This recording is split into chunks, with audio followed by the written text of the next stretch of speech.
speaking with you right now, the reason why Attorney Tobato told me to look at my phone is there are really threats to me right now. Dahil baka noon hindi alam ng iba ang ibang hawak ko maliban sa Cabral Files. Ang lumabas na sa media ay tip of the iceberg po lamang.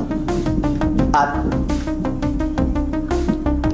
kung ilabas ko lahat ng mga files na hawak ko, maiintindihan ng taong bayan bakit higit pa sa lahat ng ibang mga target, ako ang pangunahing target ng iba't ibang mga personalidad sa nakaraang mga araw at linggo.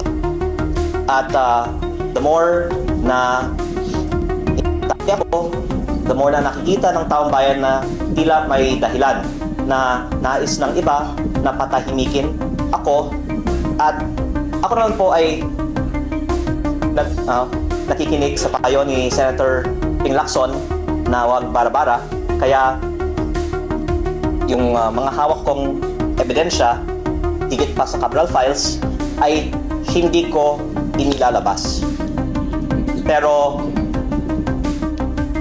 ang taong bayan na mismo ang pwedeng makakita na tila may dahilan na napakaraming mga personalidad ay umaatake sa akin. Kung ako naman po ay walang hawak na damaging evidence, siguro marami naman pong ibang atakehin nila na lang. O maraming ibang mga talakayin nila na lang.